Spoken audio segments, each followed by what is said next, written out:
Hello and welcome back. So in the last few lectures, we learned how we can create a document in a MongoDB collection and how we can read documents from a MongoDB collection from our Express application using Mongoose. Now in this lecture, I will show you how we can update an existing document in a MongoDB collection from our Express application using Mongoose model. So again, let's go to VS Code. And inside this update method, we are going to write the logic to update a document in a MongoDB collection. So first of all, I'm going to write the try catch block because that is important. This catch block is going to receive the error object, and we will handle any exception which occurs inside this try block within this catch block. Now inside this try block, we are going to write the logic for updating a document in the hotels collection. So for that, if I go to Postman, and let me save this request first, and let's open update hotel request. And here let's say for a given document, I want to update its price. So for example, let's go to Compass and let me refresh the collections here. So currently we have two documents in this hotels collection. Let's say I want to update the price and also the city of this document, this hotel document. So for that, I'll copy this ID and I'll pass it with the request URL. So here, instead of 6, I'm going to specify this value as the ID of the hotel document. And here I want to update the price to 5,000. And I also want to update the city to, let's say, Mumbai. Okay. So these are the two properties I want to update for this document. Currently here the city is Jaipur. It should get updated to Mumbai, and price is 3,000. It should get updated to 5,000. So we are going to receive this object in the request body. So here, first of all, we are going to read that request body. And for that, let me go ahead and let me create a variable. Let me simply call it as body. You can name this variable anything. And to read the request body, as we have learned before, on the request object, we can access the body property, which stores the request body, which we are receiving with the request. Now, I want to update a document using its ID. So again, I'll create a variable. I'll call it as ID. And to read the value of the ID route parameter, so with this request, we are sending an ID value for the ID route parameter. Basically, this update method, this will get called from this route. Okay.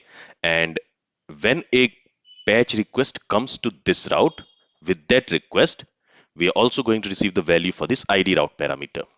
So I want to read the value of this ID route parameter, and we already know how to do that. So for that, on the request object, we have this params property, which stores all the route parameters for a given request, and it stores it as its property. So for the ID route parameter, we will have an ID property on this params object. So we want to read the value of that ID property. So now we have the request body, we have the ID of the document which we want to update. Now all we need to do is on the hotel model, we have a method update one. So I'm going to use this update one. To this update one, first we need to pass the filter query. So first we need to filter the document which we want to update. Here I want to update a document whose underscore ID value matches this ID. Okay. Then we also need to specify what do we want to update it with. So as the second argument, we need to pass the object which will contain the properties which we want to update in an existing document. And those properties we have inside this request body. So as the second argument, I'll pass it. Now this update one, it is also going to return us a promise.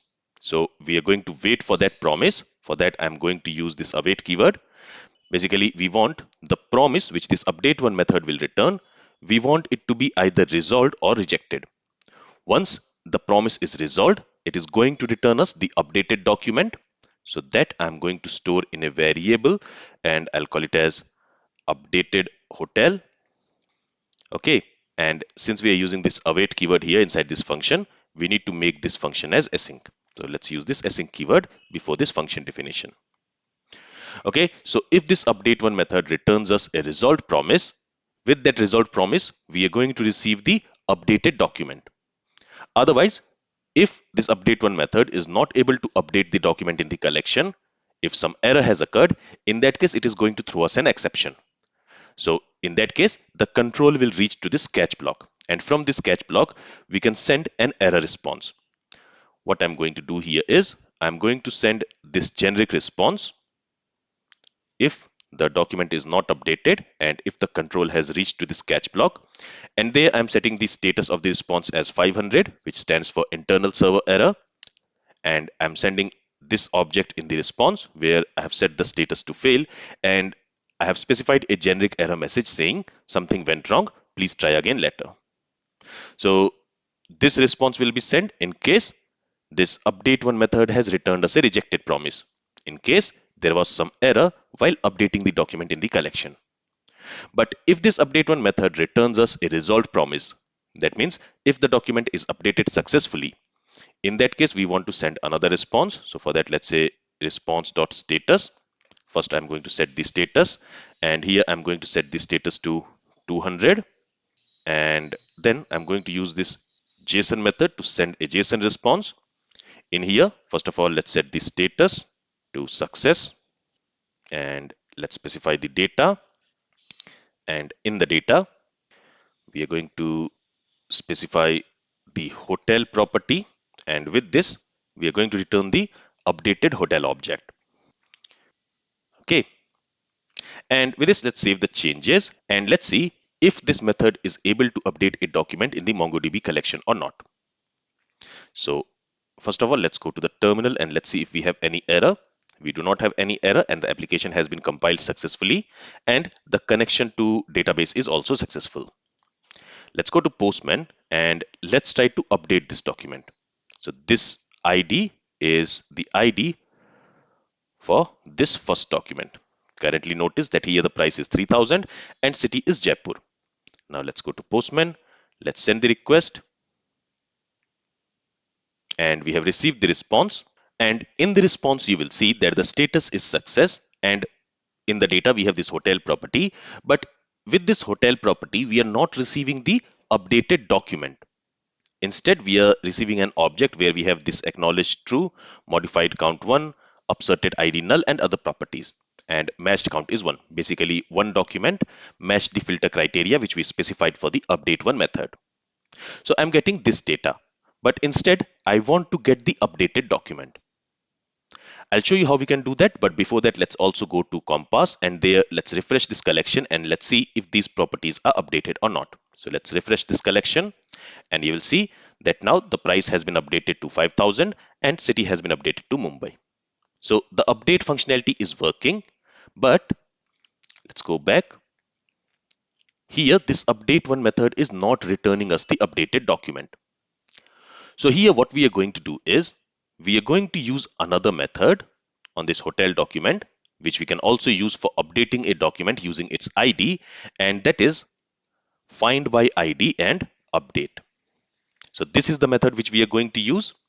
To this method, as the first argument, we are going to pass the ID using which we want to filter the document.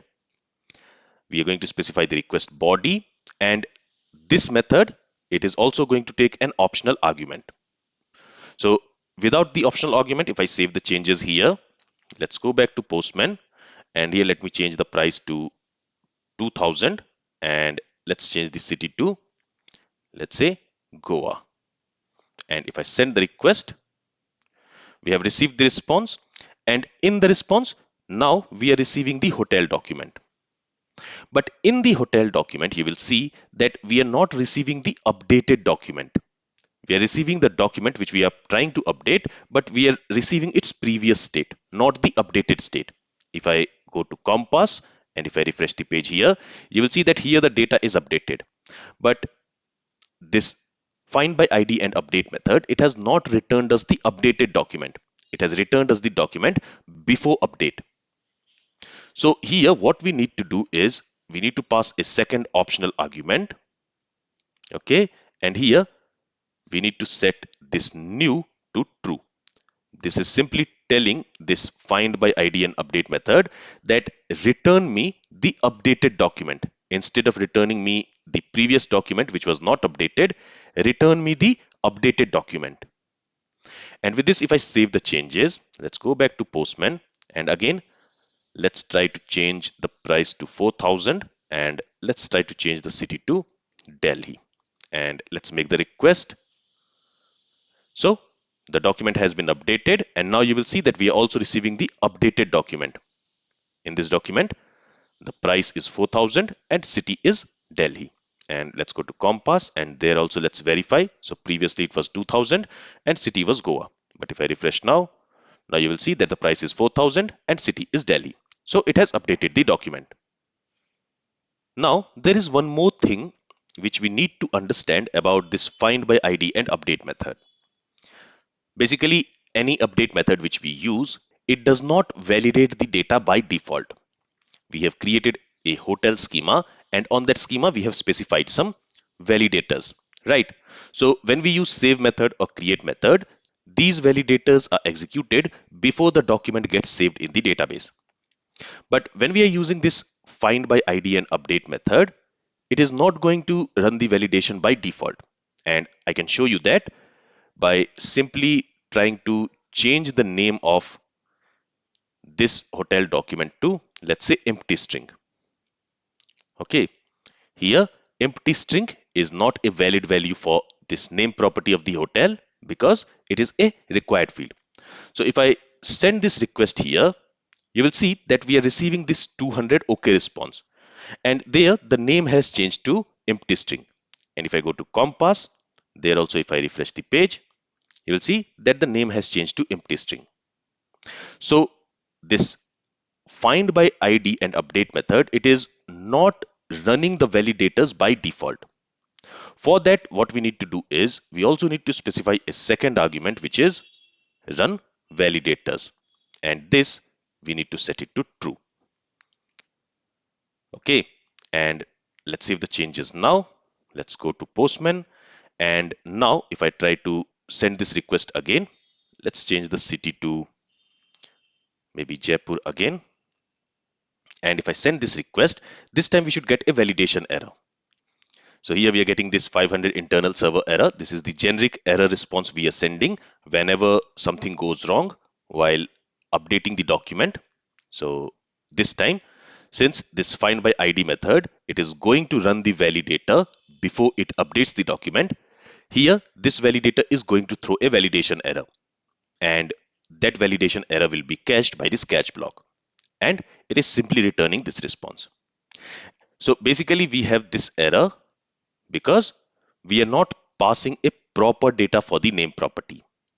Here let me go ahead and let me specify a proper data. Let's say test hotel Jaipur, something like this. And now if I send the request, now we are passing proper data for the name property and for the city property. Let's send this request, and now the response should be successful. And now we have received the response, and there the name has changed to test hotel Jaipur. And if I go to Compass, there if I refresh the page, you will see that the details are updated. So whenever we want to update a document in a collection by its ID, we can use this find by ID and update method. Okay. All right. So this is all I wanted to cover in this lecture. If you have any questions from this lecture, then feel free to ask it. Thank you for listening and have a great day.